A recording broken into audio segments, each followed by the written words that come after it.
it's Drybear. I had recently done a PVE tank build for people that are getting into tanking in Throne and Liberty, and today will be my healer build for people that want to play healer. And again, this is going to be focused on PVE. Personally, I don't like the style of PvP that much. I play a little bit of it, but I prefer the PVE, especially the co-op dungeons have a lot of really cool mechanics and encounters. So this build is focused entirely on being a PVE focused healer, managing your mana, healing up the whole party, and if you play well and play properly, you can keep all 6 players alive for a very long period of time with this build, especially if you're able to gear out properly. Now, I've built out the final build on questlog.gg. I have a link down below in the description and the comments. This will have your gear as well as your full skill build, showing all the skill and specializations that you want to do. And this is going to be a wand longbow build. If you're wondering what the difference between wand longbow and wand staff is for primary PvE healer, it's mainly going to be a heavy throughput increase for longbow. Longbow has some of the better heals in the game, but you're going to have some mana management that you have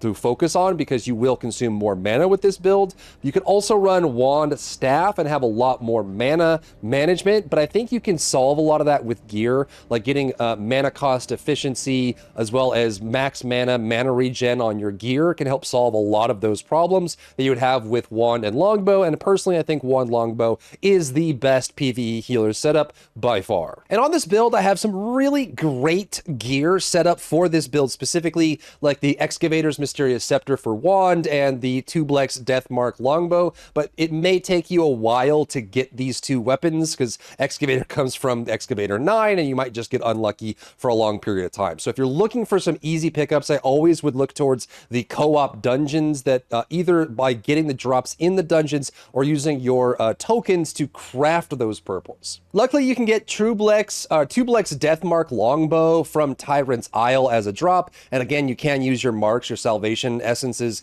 to craft this as well. And the primary reason we run this is because it just has a massive cooldown speed increase. You'll notice with some of the best abilities on longbow, they happen to have a very long cooldown, so we're going to aim to between 40% and 50% cooldown reduction for the final build, so we can use those regularly, and that's really going to bring our power online. So you can get that from the co-op dungeons, which is the easiest way to get loot right now. If you don't have the other option for wand, a backup option from the build I have listed on screen is going to be the coveted tome from Cave of Destruction. This one will give you some wisdom, some perception, and it does give you a little bit of a stealth option. It's not quite as good as the wand that I have listed on the build here with Excavator's Mysterious Scepter, but it is a great secondary option and it's way easier to get. So you can just run Cave of Destruction over and over and over, or if you really need to, you can just use your soul shards to craft it at the weapon smith if you need to, and get that done as your wand as you work towards more of the random drops with the excavators. Next, we're gonna go for the Ascended Guardian armor set. This gives us cooldown speed on the 2 set and skill heal on the 4 set. Very, very good. We're gonna get helm, gloves, legs, and boots on Ascended Guardian. And then for chest, we want Divine Justicar just because, or Justiciar, because it gives us wisdom and it gives us mana regen and magic. Again, we are going to you can actually consume your mana very aggressively if you want to with this build, but the healing output is absolutely bonkers. AoE, single target, everything. It's very, very strong. Then we're just going to aim for cooldown reduction, mana cost efficiency, mana regen, and wisdom on all of our accessories. I think Blessed Templar for the necklace gives you the best option there, especially has a cooldown on it. Ascended Guardian bracelet gives us wisdom and max mana. Dark Seraph ring gives us wisdom and mana regeneration. And Sapphire Dimensional Band gives us wisdom and perception, which is super cool. And then for the belt, you can just get a Forbidden Arcane Chain. You can mix these up, but the goal is to try to get to the wisdom breakpoint of 50 and ideally 60. But again, we want to make sure that we have enough cooldown speed to be able to use all the longbow skills on regular cooldown, which helps a lot. Now, when it comes to skills, let's first look at what skills we have on our kit, and then I'll show you how they work and also give you a priority on what to pay attention to when you're working through your builds, running dungeons, running open world PvE activities, world bosses, that sort of thing. We have a nice mixture of heal over time, direct heal, AoE heal, mana regen, and also absorb, which is going to go a long way to maintaining the HP and health of all of your party members. You could actually, with this build, if you know how to use it, be at 1600 eye level and heal through some of the hardest groups in any of the current 1-star dungeons you have in the game very easily just through what we have here. So this is the list we're going to run. We're going to touch a despair here. This is just for general offense here. Easy pickup on the wand. We're going to have our wand in the main hand, and we're also going to run with the shields like the the counter, Fury counter for the wand as well. This just gives us a lot of options for cursing and getting us damage, but primarily allows us to, after a perfect counter from a Fury, we can actually heal a target, and the heal is quite substantial, and it also gives stamina as well, which is massive. So this is the easy pickup for us. We're going to run with the Fury counter for wand. Then we want swift healing. Swift healing you want to be very careful with. So with swift healing here, the biggest thing about swift healing is that it is a high mana spend, very high return for health recovery. This is one of the easiest ways to get someone popped up back to max lep. And we're actually going to go over here to skill specialization as well. And we want to get the multiple use of swift healing as well. So we have 3 charges of swift healing that we can use to max it out, give us a bunch of value there, increase distance, and we also have extra healing on that. In some cases, you might want to add mana recovery, but I think this is the build for swift healing. But you want to be very cautious with this. If you're spamming swift healing on cooldown, you're going to run out of mana very quickly. But this one is very easy. You can pop it for a single heal, another single heal, another single heal. And if someone's in trouble, they get really low and you don't have time to build up for hots, spam them with 2 or 3 swift heals right away. They'll jump up to like 50% HP and be safe from death. And then you can work with your other skills in tow. Next is your bread and butter for this build. This is something that you need to master using to get healing down really well. And that is healing touch. This is a stackable heal over time on a target. The cooldown is shorter than the duration, which means that you can cast the healing touch on someone, cast it again before it ends. When you cast healing touch on someone that already has it on them, it will refresh the duration and add a stack, which means both stacks are added on top, and you can stack up to 3 times on the target. And this has a bunch of other synergies with other skills as well. So this is your swift healing is your high mana spend. When people are in trouble, you're using swift healing on a single target. When people are not in trouble or you're just trying to maintain the tank, you're using healing touch. And let me show you how this works. You're just gonna be targeting the person and throwing out a swift heal, and you'll notice that I have 1 stack of healing touch here. It's now healing over time. The cooldown's up. I cast it again. I have 2 stacks, and it just keeps ticking and ticking and ticking, and I cast it again, and boom, now we have 3 stacks. You can see how high the hot goes. So this is what you're using. It costs very little mana. It's easy to maintain, and you're basically throwing it on the tank when you need to, or if someone's in a lot of trouble. Keep stacking healing touch up, and you'll see why we do this in a minute, but it's your kind of low mana spend, high healing over time throughput heal. Next up is one of your most powerful heals in your kit. It's going to be one of your epic abilities in the overall kit, and that's going to be Fountain of Life. This one is, I'm sure you see this everywhere in the game. This one gets put down. People that just run wand as a secondary weapon still use this, but we're going to amp it up like crazy because it gives us a ton of value in group play, primarily with the AoE healing, but also because we can add mana to it as well. So this recovers anyone's mana inside of it. This helps your caster teammates that are doing damage running out of mana. You can give them mana back. We do increased range, and we also do increased duration as well. This one is super flexible, incredibly powerful, a very strong heal to keep everyone alive. And generally, if I take damage, it's my first go-to as well. I'll find where the tank is or where the melee are. I'll run towards them, put this down, and stand it myself, and then start focusing on other people and let this AoE, this Fountain of Life, heal me as well. And it's just a good way to maintain. Again, if you're working between healing touch and using Fountain of Life on low damage situations or just chip damage, you can heal through all of that very easily just using these 2 skills. Next is Invincible Wall, and you do not want to underestimate this ability. It's incredibly powerful. You activate it and it will grant a bubble to all nearby party members when we have it modified. So we're going to go to the Invincible Wall, and we're going to get both modifications here. We'll allow it to extend its range to all party members, not just you, and you also want to increase the range of it as well. And this one you want to use before damage comes in, and it can save you a ton of mana as well. So you pop this up, big AoE, everyone gets a big bubble on them. If you do this before an AoE hits, there's some mechanic going on and you pop this, you can avoid a lot of damage taken without having to heal anybody. And if you're careful with it, you can get a lot of value out of it as well. Purifying Touch has so much flexibility, and you need to be using this regularly because it's so incredibly awesome. This one will remove, it's a cleanse. It removes 1 CC from the target in order of whatever, there's a priority there. And it'll apply a buff to them as well, which can be a nice damage increase. So this one, if you're playing and you see someone that gets hit with a negative effect, you want to pop Purifying Touch on them. This will get rid of the negative effect if they're rooted, stunned, something like that. Just pay attention when you're playing. You'll see someone get some kind of negative effect on them. Just make sure you select them, pop the Purifying Touch, you'll cleanse the effect off of them, and they'll get moving again. And we also have it modified as well, is that if you do end up cleansing something, you will apply a stack of Healing Touch, which is super useful in keeping everyone alive and getting a little bit extra healing on top of it as well. And we're going to fully max this out as well. We have a chance to remove 2 debuffs instead of 1. We want to add Healing Touch to the target when we cleanse, which is going to give them a free heal and work with our other synergies, and we decrease the cooldown. You just want to be popping this. Cleansing people, do not underestimate how powerful it is. Someone gets rooted in a bad place and you instantly cleanse them and they're able to move again. It goes a long way. You can also remove dot, like burn stacks and things like that with this, while also applying hots at the same time. Next, we're going to take the longbow skill, Blitz. This is a cooldown reset for the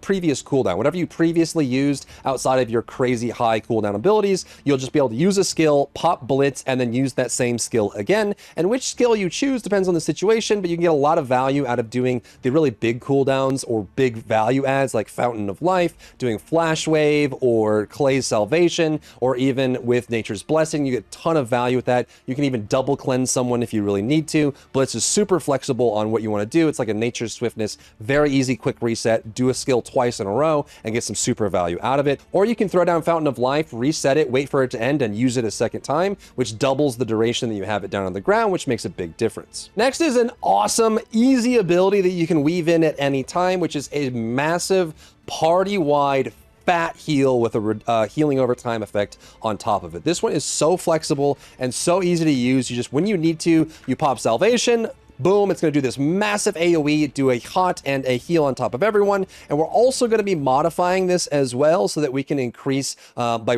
cleansing as well. So we can cleanse on top of it. This gives us another weaken cleanse. If they have a weaken on them, we can cleanse on top of them, and we increase the radius on it as well. Huge value, and you can even do this with Blitz. You can Clay Salvation, Blitz, Clay Salvation. Again, big heals, and it scales well with your gear too, which is another way to keep everyone alive. Next is an ability that I just started working into my PVE healer build. That's going to be Flash Wave or Flash Arrow. And this one requires a little bit of explanation. So if we jump into game and we look at Flash Wave or Flash Arrow, specifically, it starts out as Flash Arrow. And this ability is basically a giant AoE like rectangle. So you actually will just aim it, shoot it, and it'll do a bunch of damage in a way. It's good for longbow. You see longbow staff users use this a lot. Big fire wave that hits everyone in a row. However, we can modify it to make it a very strong healer ability as well for 2 main reasons. First, we have the range widening, which is super nice, but we're going to modify it to make Flash Arrow into Flash Wave.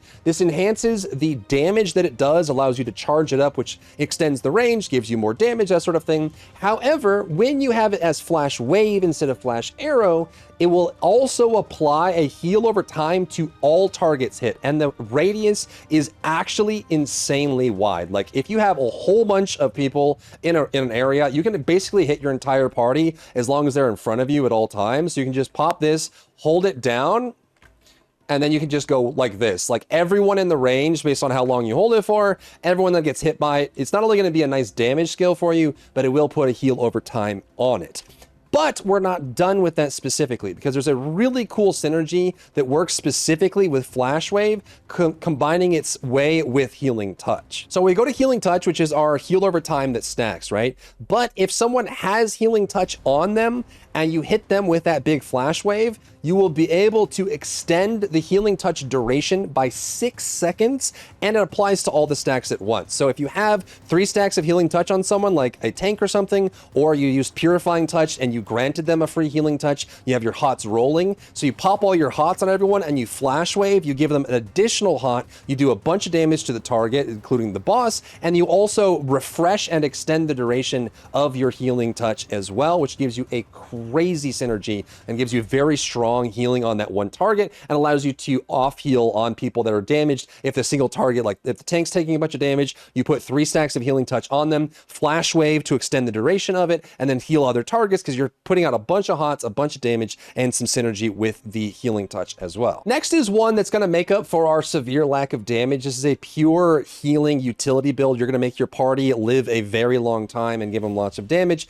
but you need to have something to make up for the fact that you don't do that much damage yourself. And I think the easiest way to do that is with Deadly Marker. This is a single target ability from Longbow. You hit the target with it. You want to use this on cooldown. It will mark the target and give bonus damage scaling to other people in the party. It gives magic melee ranged critical hit, magic melee ranged hit chance as well, which is super useful. So when you get nice burst windows or you have an opportunity, try to keep this on the biggest target at all times. Pop this on the target. You can even pop it before you do Flash Wave as well for extra damage, and just make sure you have cooldown on Touch of Despair as well. Next, we're going to run Blessed Barrier, and you have some flexibility options with this as well. It's just like Invincible Wall. You can give some defense to a single target very easily by popping this. I wouldn't get any of the modifiers here. They're not that great, but basically you can pop this on a target and it gives them insanely high defense for a short period of time. And when it's on the target, they have increased healing received as well, or just more endurance if it's at night. So daytime, you'll get the extra healing received. So it's kind of like the Guardian Wings from Holy Priest and WoW. You put it on the target, they're super tanky while it's active, and then if you're healing that target or any healing you put on that target will be increased as well. So usually you'll end up using this on the tank, but if someone's taking a bunch of damage from a mechanic they're getting hit by, you pop Blessed Barrier on them and then throw some hots on them, and they'll go straight to 100%, and they'll have so much defense that they're very unlikely to die in the next 6 seconds. And lastly is Nature's Blessing. This one is so insanely strong, incredibly powerful. It is a very easy ability to use. You just pop this. It's on a relatively short cooldown, and as you get more and more cooldown in your build, you can get this down to like 24 seconds, 25 seconds, very short. You pop it. It has a massive range and will put a whole bunch of healing on everyone around you. So usually if your whole group just took a bunch of damage, you can use like Clay's Salvation or Nature's Blessing to pop them back up again because it's a big heal. There's some really great synergies with it as well, which is going to make it even stronger for you. So you can pop this up. I like getting Vitality, which is when the target has Healing Touch, either by you applying Healing Touch or using a cleanse on them, which gives them Healing Touch. Then they'll be able to have Healing Touch and Nature's Blessing at the same time. And when they have both hots on them at the same time, they will continuously heal even more and increase health regen as well. So they get crazy hot value. So again, if you have the targets, you basically want to be cleansing people regularly to not only remove the debuffs, but also to give them Healing Touch for free. Use Healing Touch as all on cooldown, basically, flexing it around, putting on as many people as possible. Use your Flash Wave to extend the duration of Healing Touch, and then when you need to, pop Nature's Blessing, which gives you a massive group-wide AoE heal over time effect, which keeps everyone sustained for a long time. Then I don't think there's too much flexibility in the passives department. I think this is the only passives you want to run. There could be some synergies for a Vampiric Contract. I ran this for a long time in the first few iterations of this build, where it's like when you deal damage to a target affected by curse, you pulse AoE healing. Generally, I think it's better to just run with more healing abilities than it is to try and build a lot of curses out of your build. You can certainly run with a hybrid or PvP variant of this that focuses more on curses, but I think that's going to be the end of it there. I would run Full of Corruption, Saint's Oath, as well as Noble Revival, Selfless Soul, Devotion and Emptiness, Distorted Sanctuary, Earth's Blessing, and Devoted Shield. It gives you a nice flexibility of some self-defense between these longbow skills, a bunch of mana regen, a bunch of outgoing healing, a bunch of max mana as well, and as we get more mana, we get even more skill healing. This scaling is going to be insanely strong for us and make our heals very powerful. And that's the overall build. Again, what you're looking for is you want to be using your Healing Touch to maintain people's HP.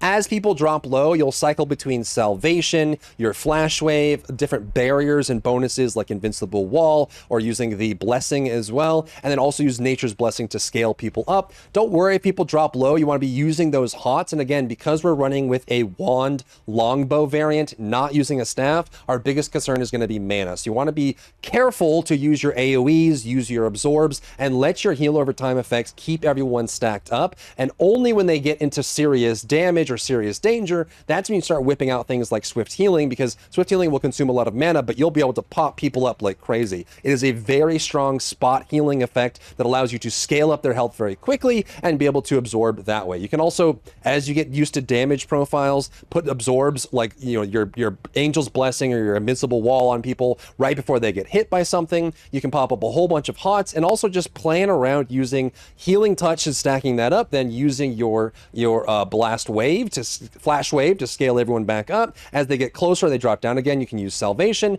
and just manage between those AoE cooldowns and single target cooldowns to keep everyone flexible. And I think this is my build for healing. It works famously.